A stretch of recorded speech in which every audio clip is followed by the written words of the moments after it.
Okay, I was going to say, I might need like 5D glasses to see the draft or something. I think it was one of those games we were playing. Nope. We are just into the regular draft, Wolf. It's fine. If you do need the 5D glasses, we will have them prepared for you for game number 3. But I didn't think that our LCK Team Roadshow was going to be that intense. I thought it was just going to be one of those things where LCK is doing a big push where they make me buy an accessory to cast the game, like the NSO Virtual Boy. What's going on with that? I'm sorry, you're going to need the LCK Meebo in order to make this one work. Part of your membership scan that one in is to buy another thing. What? Yeah. Don't do that to me, Ninty. Yeah, also just give me a subscription as well for that one. All right, the Bard and the Jace both going to be taken away. There is that Poppy ban that we missed out on in the first game. And the Casio will be banned away as well. T1, I think, angling towards a Ryze pickup, perhaps. But we haven't seen the Blue Man find all that much success. He has really, I think he's 0-3. He's really not having a good time. No. Not to mention, Locke is still available as well here at this moment in time. That's a good point. Locke was banned 3rd on red side last time, but it's Nocturne this time. If they ban Locke, could be a potential just Victor angle here for Gen.G. I know it doesn't really suit the theme of what you were hoping for when you were talking about more aggressive early game, but could be a flex pick still. Ruler has been one of the best Victors in the bottom lane, even though people hate it. Whoa, okay. All right, Locke is available. So who's going to play it? Is it going to be Ruler, Chovy, or Kiin? There's also a small chance in this Game 2 draft with what's available, they don't play it. No, I'm writing it in. I'm writing it in right now. Baker, a bit of an unknown on the Locke. Same with Chovy. I don't think either of them have played a professional game on it just yet. So Vi will be prioritized instead here. Okay, that is crazy. Vi is, very, very high priority at the moment, but I was expecting the Locke to be locked in. I don't think Locke's getting played. I don't think it's happening. I mean, now you have a Vi to set it up, so it could be Locke Vi mid-jungle here for Gen.G, but with this draft, with the Xin coming through, Ezreal being hard to lock down, pun intended in this case, trying to get on top of him. You got the blink into dash, but he's still pretty far away. You do want to scrap early to get the lock online. You want to dive, so you need a winning bottom lane to set it up. Locke is not a free win. I know we talk about how strong he is, especially in the Ryze group. It just gets so volatile and crazy, but I think at this level of play in Pro, you really need a lot of setup to make sure that you can get that lock online. Otherwise, does not just become broken later by default in the game. Lock it in, Chovy. Don't be scared. I mean, I want to see Chovy play lock. Yeah, and he has a Vi for setup, so it is playable, but you need a winning bottom lane too. Into this Ezreal. There is the opportunity for Faker to answer it if it does come on through, but instead, that's not happening. Just be the Ziggs. Oh, man. Thought we were going to be locking it up. Locking and loading. Lock, stock, and through smoke and barrels. Part of the problem here is that the Jarvan and the Lee Sin are gone. Vi works pretty well with it, but, Lee Sin gives so much dive potential if you have a winning lane and you can approach from so many different angles. Lock gets mid-prio. Karma says there's no way his lane is winning. This is way less fun than Lock. Oh, fake. Okay, that's Ryze. I mean, that's more fun than Karma. I'll give you that. But it is not exactly finding the most success at this point in time. I think also Zig's going to be very happy to be playing into a Ryze whose range is far lower than that of the bouncing bomber. So T1, they can choose to ban away the lock now if they would like to, as it's not likely to be played by T1 anymore, given the fact that they've taken away their bottom lane champion as well as their mid lane. Yone going to be taken away here from Chovy. See what comes through here on the Gen.G side of things. Karma, I think, is on the first part of the list. Yep. So luckily for you, I don't think we'll be seeing that one in this game. Bard's already banned, so best pushing support here with the Ezreal would be the Karma. Strong synergy. Pyke also can be a problem for Ziggs lanes, so they take that away first. Keria has been a madman on this pick, so a lot of respect. I don't know if you ban this against every support, but against Keria, it does feel like a safe choice. Yeah, he is definitely the best Pyke that we have. We talk about it all the time, but his it was a loss, but that Pyke game where he had like 15 plays in the Mad Movie or something like that was one of the longest Mad Movie clips that we've ever had because that game was just a clinic. Really impressive stuff. I think the Alistar is also a decent one for T1. Not a huge fan of the Ezreal Alistar as there is the lockban. They just take it away just to be safe. Yep. And I still think Karma is a strong ban here. There's not a ton of engage here for T1, though, if they go for the Karma. So maybe Gen.G just don't think it's worth it. Maybe they're saying, well, Karma shields would be a little bit of an annoyance to us, but having a squishy support into our Vi comp is not a problem. We could just weather the storm in the lane and be totally okay with it. Leona is still available here, too, for Gen.G, which is quite scary. Maybe T1 just take that away. Because yep. I mean, Shen is likely the support. Oh, right, you're right. But could be played top lane. It can be, depending on the matchup. We don't know what the matchup is yet, so I was getting ahead of myself a little bit there. Yeah, should be counterpick for Doran, you'd expect, but Keria might want to hold on to that. Seraphine. Instead, Seraphine is coming out, and that will be locked in here. So Ezreal Seraphine is a lot of poke and a lot of lane control, but they're already showing a Ziggs. Does kind of feel like they've indexed into a lot of lane control when Gen.G have opted out of laning at all. Yeah. It's not the most amazing Seraphine angle either. That's a Varus. Yeah, that's a Varus. You know, it could also be Ziggs mid for Chovy, something we haven't really talked about too much or touched on, but a very flexible Varus pick until this final pick gets locked in. Find out what that support is going to be. There are a lot of weird things that you could do with this, right? Like, where is the Shen going? Where is the Ziggs going? Where is the Varus going? And where's the Anivia going? Yeah, see? The Anivia could be top lane. The Varus could be top lane. The Anivia could be mid. So they're saying could be mid. Who knows? They're saying, Doran, you have counterpick. Can you counterpick all, all four? Or all three, I suppose, in this case for top lane. Jax to be the option here for Doran into whatever it may be. It doesn't sound fun for most of them. It feels pretty good for Varus. Yeah, and okay, so I think it would also feel really good for Shen to play into the Jax. I'm not entirely sure. Of course, Shen does like to auto-attack as well, so it's sort of like Twilight Refuge versus Counter-Strike, which is going to find the most value. It's going to be Varus top, Anivia mid, and I don't know how I feel about it. It's really... I think it's eclectic. I think that's a good word for it. I just feel like it's trying to do too many things. It's not a scaling draft. It's not a dive draft. It's not a Ziggs Vi Ambessa, kind of draft where you have more CC to layer. You have the Chains of Corruption. The top lane Varus is definitely quite volatile, as we have Arnold and a lot of the Gen.G staff here, supporting staff and leadership at this matchup here. They're watching this homestand, trying and praying and hoping that this eclectic draft where the flexes are immaculate, but end up being kind of predictable, could bring them to a game 3 here against T1. But T1 have a draft that we didn't like the Ryze part of it, but we know what this draft does. It side lanes really well with a Ryze and a Jax, and it has a really good front line and Seraphine extension. Yeah, and it's also got Oner on his Zhao. It's the second Demacian boy that he's playing so far today. He was phenomenal on the job, and see how he goes on the Xin as we get onto the Rift for game 2.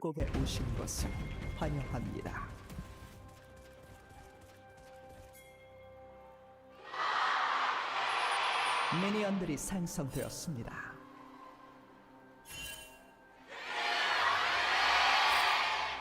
All right, nailed it. There was a big delay because you could barely hear the leader of the fan chants, but then it happened, and I didn't speak over it this time. There you go. Not fired. So Doran can't play level 1 without help because Shen doesn't go to lane. He goes to the top lane to empower the Varus at level 1 because Ziggs is just going to be self-sufficient, like you said, in the bottom lane. So we just have this kind of glob of T1 trying to get something done for Doran here as Keria finally comes up here. Kiin is in melee range, so he doesn't like that too much. Yeah, so this is a little bit dangerous. Duro is now moving up, see whether he can defend, as Leap Strike does bring Doran closer. Kiin, a little bit worried about how this one's working, but there is the taunt onto Oner, and the Hail of Blades actually working out very nicely here for Duro to get that extra damage. Canyon's moving over, and Oner might have to give this one up. Has already taken the Raptors, so it's already a successful invade, but if they die, that is not what success looks like. That's a pretty cute little Wind Becomes Lightning flash there from Oner to get himself out, but he still has to expend the summoner spell. Yeah, the biggest win for T1 is that the red buff resets. Gen.G are going to get their hands on this. Will be a big delay here from Oner. He's now flashless. Kiin also didn't get an impressive level 1 start that he was hoping for. Ended up taking a little bit of damage there from Doran, but it's going to be very comfortable with this wave state right now, especially with Canyon right there, kind of hanging out at his side door. So just go back to a fairly normal game from here. Yep. Duro is going to the, going to the mid lane. He's hovering in the mid lane right now at level 1 to try to potentially get a punish here onto this Ryze that's very far up. He has flash still, so Faker needs to be careful. Yeah, Duro actually just going to go and get in here. No Ghost available for Faker. Had used that one previously. Chovy 5-1 on the Anivia thus far. Also Kiin undefeated on this Varus that hasn't played it all too much, as now Oner could be in a little bit of trouble here. Steals away the Wolf Camp, and Duro's going to make his way in. Oner without flash is just going to get taunted up and destroyed, and that is the proactivity that we've been looking for from Gen.G, but Faker is also going to get on in here, seeing whether he can push them away. Keria taking a lot of damage as Ruler throwing the bombs around. And now Peyz should be able to execute him. Picks up the kill. All baited there beautifully. And Duro went for the play here. Puts the flash on cooldown. Kiin is able to get himself out. But still looking good here for Doran in the top lane. Yeah, the wave towards Doran here as well.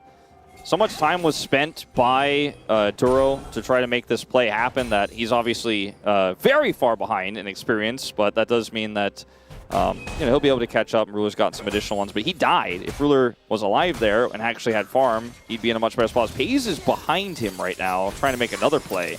Yeah, there's the minefield, as Ruler is level 4, so does have access to the set. Peyz also has exactly the best there from Peyz. Peyz also has TP, so if he just gets half of Ruler's health bar in a trade and then TP's back in, he's fully in control again. With already more than double the farm of this Ziggs. So Gen.G warped the top side of the map with this Varus pick, and whenever you have a ranged top into a melee top in this meta, you always have the silly level 1 where a bunch of craziness happens, right? But is it really working for them even though they had the proactivity? That's the real question, as Ruler flashes early here. Peyz just doesn't miss on this Ezreal, chips down this turret, and then they just continue to chase here. This was kind of cute from Ruler, though, to just use the minion wave in order to try and kill Keria. Obviously, Peyz outplays it, lands all the abilities, takes down the Ziggs. But I think it was a kind of cute attempt. But Peyz just a little bit too good, as it turns out. Well, Duro is still, if you're in a solo queue game, kind of in a reportable state, because Ruler is like, I already TP'd. I would like to kill the minions, please. Yeah, where is Duro? Duro is supporting Canyon, not Ruler. Maybe there's another feud. Another AD carry in a little bit of trouble here, and it's Ruler. As he is now just going to mosey his way back towards the bottom lane. Obviously, it is a Ziggs, and he does just need to expect to be by himself for a lot of this game. Yeah, the little game show we do, you and I were on LCK Feud. Yep. Yeah, the sound of that name's a little realer now. Yeah, a little bit. As Keria is just going to push Ruler away. They are going to be able to get this first dragon with this amount of control. And Doran is behind as well, but this means way less, I think. Doran is still a Jax that's still going to be able to do a lot in this game, whereas the Ziggs is basically out of the game entirely for a while. It's also the best first dragon as well. Ocean Drake is fantastic for the early lane as far as just a singular Drake is concerned. Yeah. So really good hit for T1. The other problem is when you're playing, oh man, Peyz, he's just so good in the lane. And obviously it's a tough matchup to play as Ziggs. Because okay. Yeah, Ruler is, he's not going to begin to have fun for quite some time. I don't know if he gets to have fun ever in this this choice they've opted in for this draft. And it's like, not about the fact that they picked Ziggs, it's about the fact that they tried to put Duro on full roam duty and said, you'll be fine against Peyz. That's Peyz, though. He's the guy who generates the leads. We saw it in the last game on the Lucian pick. Oh, no way! Don't do it to him. He has to cancel the back.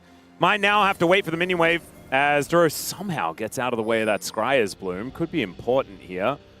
As Duro's still level 2, ladies and gentlemen. I wonder whether he will ever get to 3. As over he goes, gets a preemptive flash. out of Keria here. That's just a Hex Splash from Duro. Nicely done. Trying to grab that 3 icon next to Keria's portrait there. Yeah. Steal that one away. I want level 3, please. Threatening a Realm Warp. This is such a bad game state here for Gen.G. Chovy might be able to make a play, though. Yeah, does find the stun onto Faker. He's ghosting. There is a Varus making his way down the river, though. Chains of Corruption goes wide, but Cease and Desist cannot actually go wide. Chovy's going to pick it up with a Glacial Storm, and Gen.G will grab their second kill of the game. Faker, I think, just did not expect the heavy collapse there. The Crystallize was large. As Doran's going to have to try again on the back. Chovy grabs himself a plate as well. Duro hits level 3, which is the most important part. Oh my goodness. That's crazy. He has a went up 50% of a level. And 50% more buttons to press? Like, that's ridiculous. In terms of basic abilities, of course, he's got his summoners. Yeah, Faker's just up here. Chovy decides to extend this play, and Faker, there's nothing really he can do, right? I mean, he tries to Realm Warp, but it's obviously going to be interrupted because everyone on Gen.G is here. Yep. With the exception of Ruler, who didn't also add his ultimate to the mix. But now, we do have Gen.G with a gold lead here. This is still a problem in the bottom side, though. Peyz got an early Sheen buy, and then he was able to get his tier afterwards. He is just so huge, and Ruler is not going to be touching turrets, talking about his passive, talking about satchels, talking about Ziggs, short fuse, all that. He's just going to be trying to clear waves as best as he can. 20 CS deficit at 4 minutes into the game, that's huge. At 8 minutes, it's still pretty big, but it matters less and less if they can stabilize here. But right now, this Ezreal is still a problem that needs to be solved. T1 will grab this top side objective as well, so not a single grub for this Ziggs composition here. Jack's having 3, pretty scary. Yeah, there's a counter-strike onto Kiin, but now that's on cooldown. As the Vault Breaker comes in, Canyon no flash to follow, but they get the flash out of the Jax. Very happy about how this top side of the map is going, but Chovy having to put his flash on cooldown is a big deal. Means that he cannot position as aggressively here in this lane. As Ruler just continuing to get hit by every single button. Minefield does go down, so at least Peyz will take a little back himself, but this is not an even trade. This is kind of risky here for Gen.G. Keria's here. Doran's also collapsing. Chovy moves over a control ward. They get vision absolutely everywhere. There is a secure on the blue buff, but it's a decent taunt to land. Still, there is going to be that great Crescent Guard. Still he goes down. Doran gets in there. It's a massive counter-strike, but where's the follow-up? Faker is now in there, but he's put into the Glacial Storm, and Doran is put into the ground. Flash over the wall. Faker is going to get taken out. Duro misses the taunt, but it doesn't seem to really matter. The Twilight Refuge keeps him alive for a little while as now Kiin has rotated over and Peyz goes down. It's a triple for the Gen.G AD carry who comes from the top lane. Quadra! And just like that, we put up the frames, we get out the canvas, and a whole big tent is up here for T1. After such a controlled game 1, we are right back in the T1 circus. Now, the part of this that's the most absurd is how Faker wants to try to hide that he's coming up here, but Chovy knows he just walls him off, and when this Counter-Strike comes in, Faker's still high, he's still waiting. Oh, he was like Obi-Wan Kenobi in the Phantom Menace, man. He's just watching Darth Maul fighting against Qui-Gon Jinn. And if Peyz was going to TP into the fight, it needed to be so much earlier, and also into the fight. As he comes over here, tries to get a kill onto Duro, finally Keria picks it up, and now Peyz is in amongst it. And this is just a disaster. All the leads, all the advantages that Peyz had, it all means nothing now. That wall was absolutely gorgeous from Chovy there as well. The Gen.G fans, they can see a game 3. It is coming. As there is the Drake secured KINTEX Soul this game as well. Not exactly the greatest of KINTEX angles, but still will be valuable. As Duro looking to try and stop Oner here, who has just permanently been counter-jungling in a game state that's been kind of weird, to be perfectly honest. They get into the Crescent Guard, or at least they try to. Kiin not quite able to get a lot of value there, as Keria just trying to play some defense. They're waiting for another Shadow Dashes. In goes Duro, but he doesn't get the taunt. Still Kiin. He's able to grab his 5th of the game. Faker now trying to run away. He's got the Ghost. So running is something he's pretty good at, but the cease and desist comes down, the stun to follow up, and Keria can do nothing to help out the play. First turret does go over to Doran, so there is something there. They put the grubs to work. We had a game one that was pretty low action, pretty low kills, pretty controlled by T1. Not only is this not controlled by T1, but it's a lot of aggression, it's a lot of kills early, and it's Gen.G who are massively ahead in this one as we start to crest the 12-minute mark. Another attempted, I don't want to call it a Hail Mary, but very aggressive collapse attempt. You know, we often call this an overload, but they don't have all of the tools. Like, Faker isn't here initially, and yes, with Crescent Guard, there's some wiggle room where you could buy some space, but Faker just cannot get access to this fight initially as Chovy's blocking him. He does have Realm Warp, but doesn't opt to use it. And yeah, he just walks in here, gets caught by Canyon on the flank side, and dies. As Doran at least is able to get some time with the turret, but this game is very quickly falling by the wayside here for T1. I don't want to call it early, but it is certainly a set of advantages that I did not see coming after what happened in the early game. Yeah, I would agree. Faker is now once again in a whole lot of trouble. The chain CC is coming on through as the Glacial Storm will be up again. But it's not going to be Faker dying this time around. Keria might be in trouble though, as Oner is already over here looking to try and defend their mid laner. But the wall comes down. Oner is punched over it, so Canyon kind of saves him there momentarily. Moon becomes lightning over towards the Krugs, and Oner will be able to at least keep himself alive. Keria does not want to ult here to save him, wants to hold on to that. Will not have to use it ultimately. Like you said, because Canyon gets him over the wall, and so Keria gets to hold on to that really important encore. Doran is trying to do a thing with Peyz. Yeah, Peyz is going to show up here. Faker is there as well. Kiin is extremely dead. Mega dead, some would say. And so he is just going to have to wait with the gray screen for a little while. Chovy should be able to get the cross-map play, though, as this wave is also going to get wiped out. So not a whole lot extra that can be got, but Kiin, that was a big shutdown that they managed to claim. Yeah, they grabbed it to Peyz as well. So, you know, he has been the one who's the big lead here for T1. Now he is an even larger one over his counterpart of Ruler in the bottom lane, but that alone is not necessarily going to be enough here for T1. And they need to get a little bit of extra time inside. The fact that they were able to pick up an early dragon is really important, and it gives them a lot of extra space and time in this game. It is KINTEX Soul. It's not Hextech or Infernal or anything like that crazy in this game, but still does allow them to kind of slow the game down. Any moment that Doran can spin in the side like this with 3 grubs is massive for T1. Yeah, and this gold lead is going to really disappear. As now Faker is also probably going to disappear. Canyon's going to show up, does manage to get the kill. I thought maybe he just grabbed himself an assist. That doesn't happen, but the turret is going to fall down towards that bottom side. It's like play-ins. Everyone's trying to kill Faker, except they're actually doing it. Because this isn't play-ins. This is, even though it looks like an MSI stage, it's just Gen.G's homestand. They're the home team. And Faker's dying a lot in this one. He is. This time, though, they are actually making the cross-map work. You know, Doran able to take down turrets all over the map here. And so T1 keeping themselves somewhat competitive when it comes to the gold, despite the 10-to-4 kill ratio, which is not fantastic. I mean, it's Vi and Varus that have the money for the most part. I mean, Chovy has a lot of farm money, right? Because he has the lead over a Faker who has not really spent much time outside of the Death Chamber in this game. Yeah. So his lead is over Faker, but it's not like he's sitting on piles of money. He is pretty fed in this game, but I think the core for T1 is trying to get some punishes, get some of these shutdowns if you can, and especially if you get onto Faker, because this actualizer feels like it's never going to be built this game if something doesn't change. Oh yeah. That is going to be a teleport to the mid lane here from Chovy as well. He was shadowing to make sure that Kiin could get that turret. It was actually a very cute play. True Shot Barrage is not going to connect onto too much here as it sails towards the top side of the map, and the Rift Herald should be claimed here by Gen.G. We do have 10 seconds on this next dragon, but it's not soul point for anyone just yet as we've traded the first couple of Drakes. Does put it in a kind of awkward spot.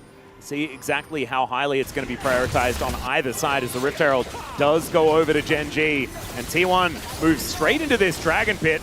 They are not wasting any time at all to make sure that they can grab the answering objective, and there it is, secured here by Oner. I don't think they can defend this mid turret at all. They were rushing back towards it after taking the dragon down, but instead they're just going to send Doran to the sides and let this turret go. Just too much pressure here by Gen.G, especially with Canyon here. He's even going to get an additional charge. Gen.G were able to maximize value, knowing that a contest for T1 would have been an opportunity for an engage from Canyon.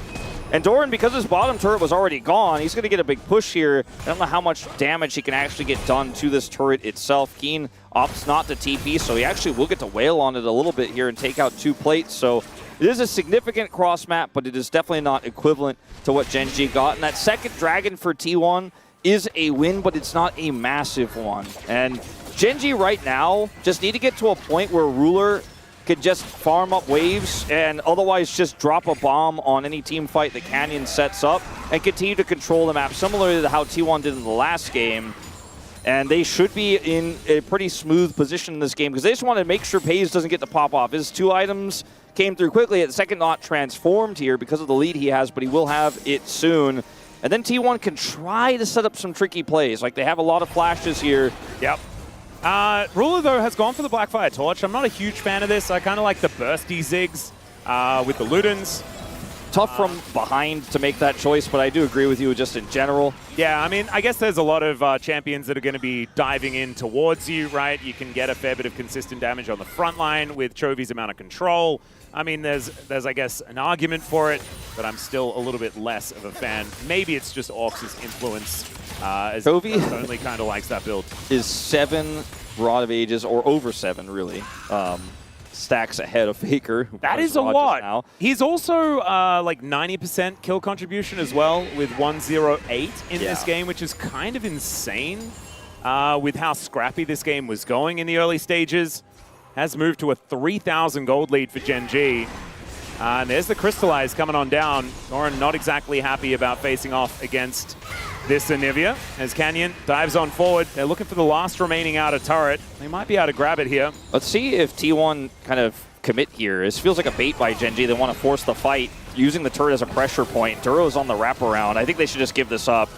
I think, you know, early game T1 might have been looking for a fight there, but I think in this game state, you just have to be sad and walk away as that turret goes down, as it's more about the pressure it implies that needs to be respected here from Gen.G. Keria. Oh, he sensed the play. Yeah, the flash taunt was ready there, and he just was not going to opt into any of that shenaniganry. Yep, I like it. It kind of looks silly, right? But it's so hard to react to a taunt flash that it's respectful. It's respectful. Yeah. You just have to like see the potential and get the heck out of there. And if you are the Seraphine, it can be very dangerous. It's now Duro just going to be able to get himself out. It is going to be the flash over from Oner, who does find the wind becomes lightning onto Chovy. True Shot Barrage connects as well.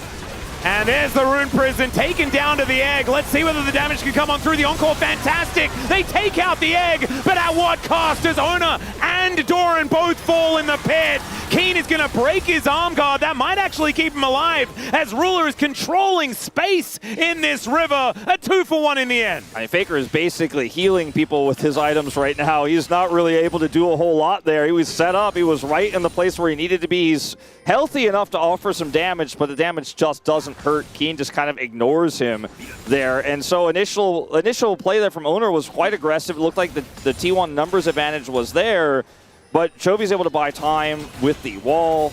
So watch this again. Duro gets over the wall. Oner wants to flash here, but then finds himself on the wrong side of this wall, is getting slowed by Chovy, who's out of mana. And because Chovy has his passive here, Gen.G could just kind of regroup and then look for the turn here. As the Seraphine ultimate is decent, catches Kiin, but he just doesn't really take that much damage from the carries here. Also gets to go golden to avoid some of the damage from Peyz, who's pushing on to Ruler.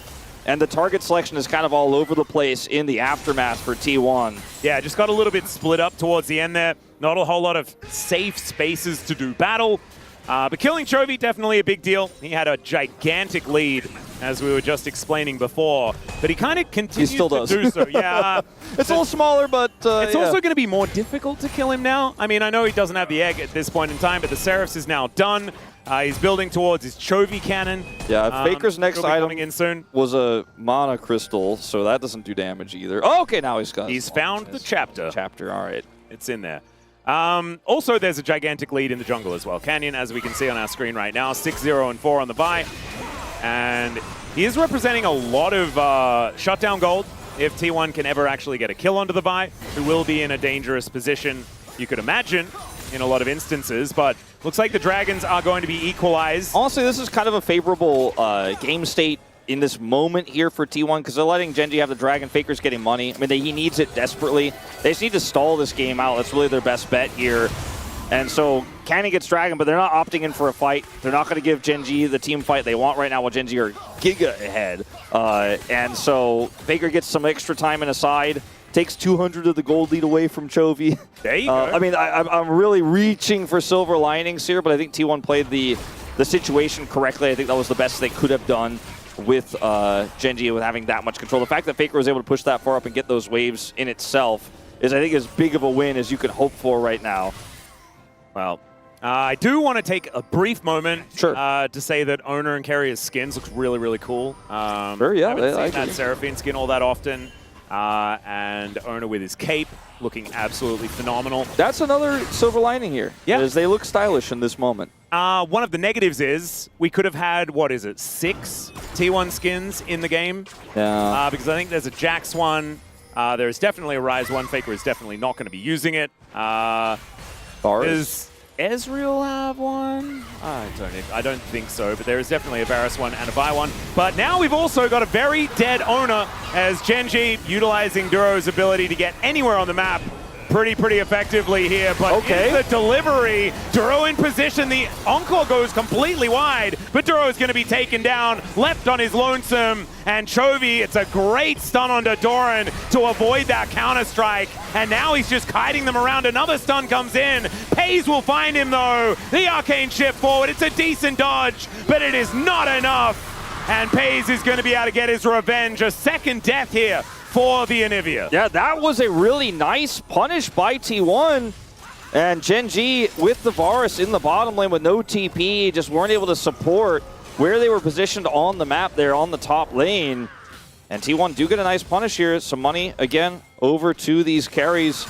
The Faker not picking up any of the kills. He's still super far behind, but he's part of how they set this up because he kind of baits Canyon in here.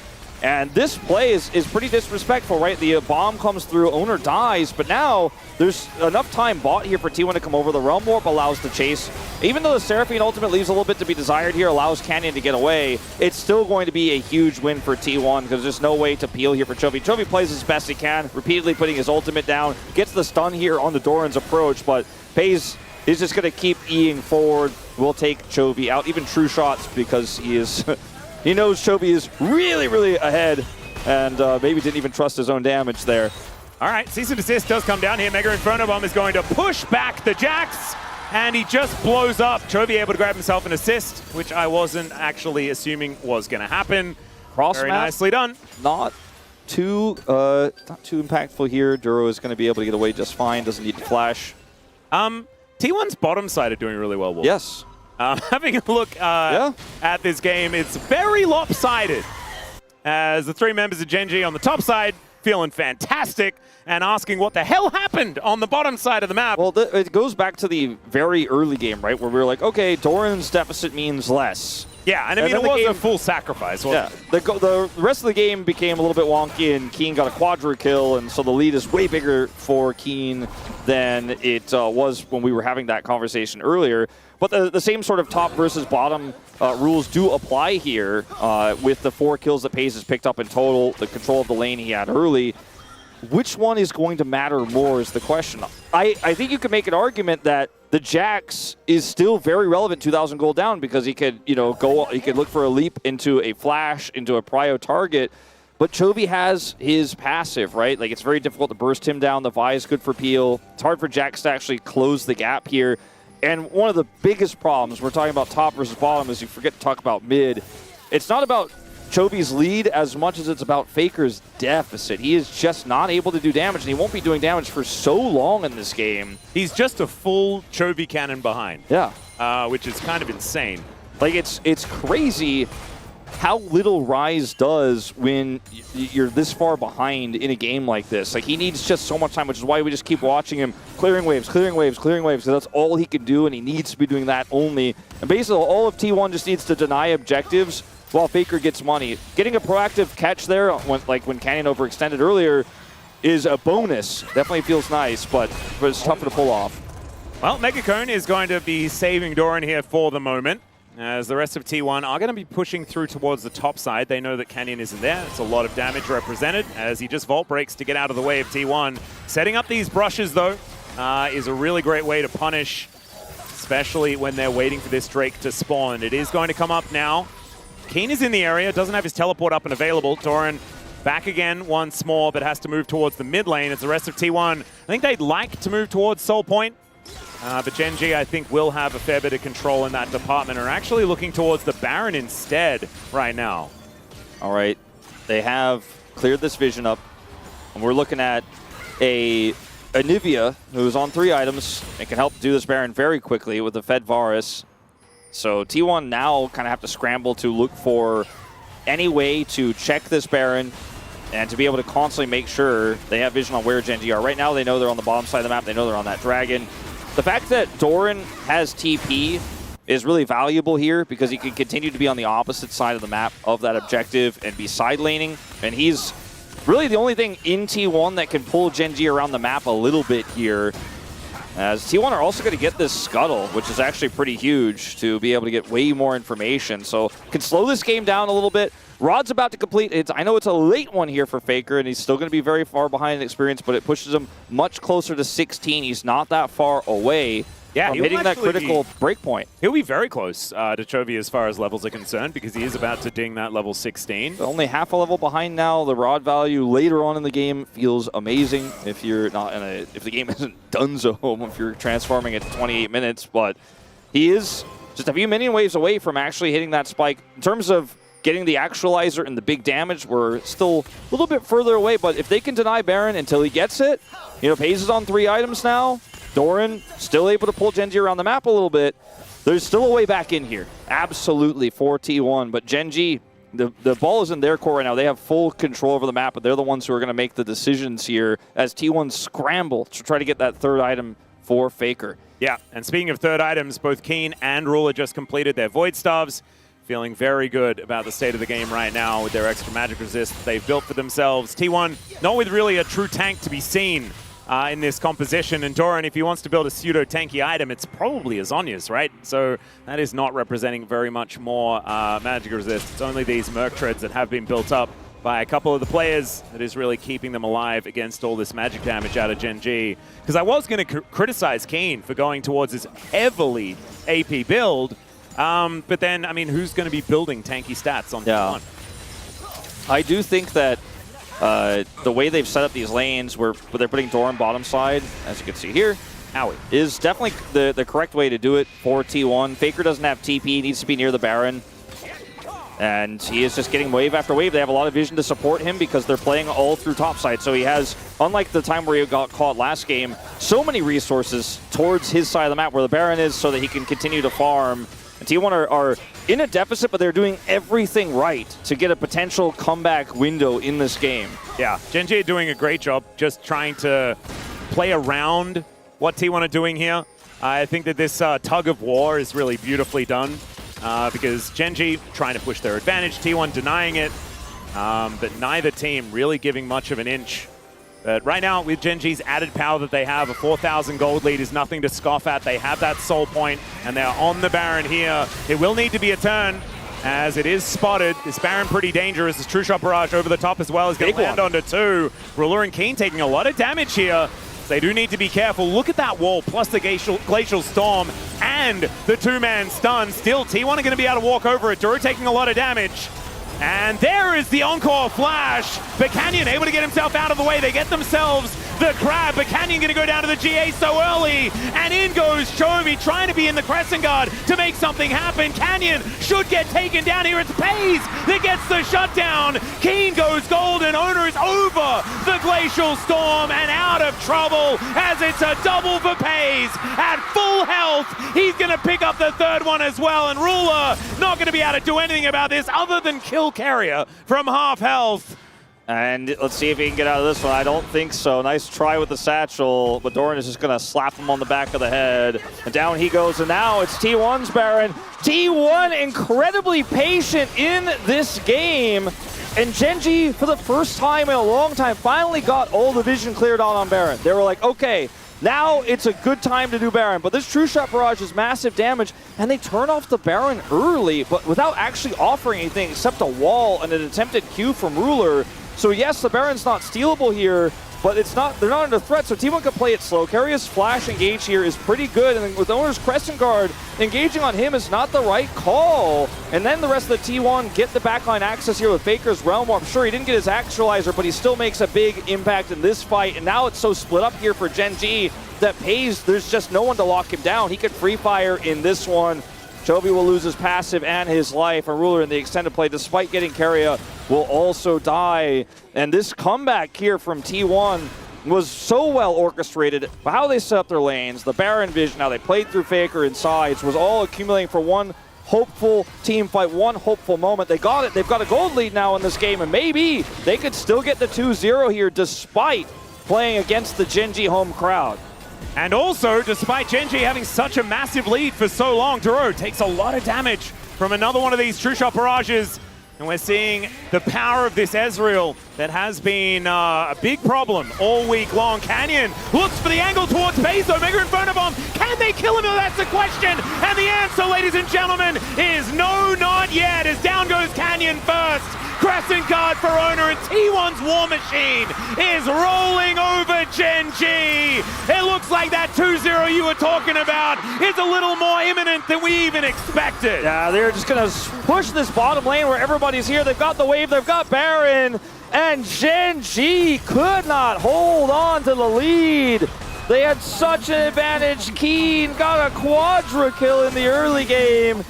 Faker was 2,500 gold behind, but it just doesn't matter. They bide their time, they play a slow control game, and on the Baron, the objective that matters, they get the win. They get another win on the bottom side, push to end. As Peyz is protected by Keria in that moment, has the peel. There's no follow-up for Canyon's engage. They're too far away. The Gambit to try to kill the Ezreal falls flat on its face, and T1 will take the upset 2-0.